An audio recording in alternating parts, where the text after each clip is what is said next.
सोनम वांगचुक ने 28 जून से अनिश्चितकालीन भूख हड़ताल शुरू किया है।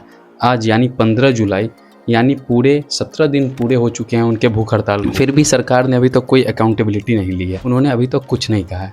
लेकिन सोनम वांगचुक इससे पहले भी 5, 15 और 21 दिनों के लिए भूख हड़ताल कर चुके हैं लद्दाख में। लेकिन वहाँ का कंडीशन और यहाँ का कंडीशन उनके लिए बहुत ही अलग है। इस बार उनके साथ साथ दिल्ली के जंतर मंतर पर केवल वही नहीं, कई लोग और प्रोटेस्ट कर रहे हैं। उनमें से एक है छत्तीसगढ़ के रहने वाले इग्नेश। उन्होंने 24 जून से ही मौन व्रत और भूख हड़ताल शुरू कर दिया था। लेकिन 30 जून को उनकी तबीयत इतनी खराब हो गई कि उन्हें हॉस्पिटल में ही अपना अनशन तोड़ना पड़ा। फिर भी सरकार ने इस मुद्दे पर अपनी चुप्पी नहीं तोड़ी। तोड़ेगी भी कैसे? जो इतने बच्चों की हत्या के बाद भी कुछ नहीं बोल रही है, उनसे हम क्या ही एक्सपेक्ट कर सकते हैं। लेकिन आइए हम देखते हैं कि भूख हड़ताल हमारे बॉडी पर कैसे इफेक्ट करता है। पहले 6 से 8 घंटे में ब्लड में जितना ग्लूकोज होता है वो सारा खत्म हो जाता है, जिसके कारण लीवर और मांसपेशियों में जो हमारा एक्स्ट्रा ग्लूकोज बॉडी ग्लाइकोजन के रूप में रखती है, टूटकर हमें एनर्जी प्राप्त कराता है।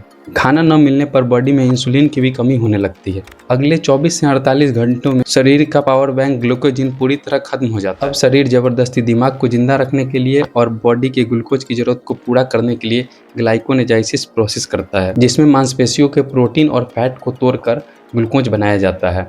अभी समय तक हार्ट बीट और ब्लड प्रेशर भी गिरने लगता है। साथ साथ सोडियम, पोटेशियम और शरीर में पानी की कमी भी महसूस होने लगती है, जिससे इलेक्ट्रोलाइट का बैलेंस बिगड़ जाता है। 3-4 दिनों तक जब बॉडी में खाना नहीं जाता है तो शरीर को यह पता चल जाता है कि उसे अब खाना बाहर से नहीं मिलने वाला है।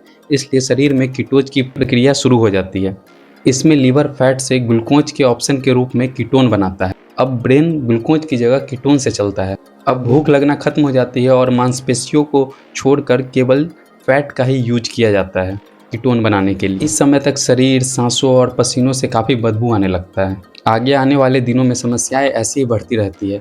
लीवर जब हमारा कीटोन बनाता है तो उस पर बहुत ज़्यादा प्रेशर पड़ता है, जिसके कारण हमारा लीवर फेलियर होने का भी खतरा बढ़ जाता है। फैट खत्म होने के बाद शरीर फिर से मांसपेशियों को खाने लगता है, जिससे भ्रम और बेहोशी की कंडीशन पैदा होने लगती है।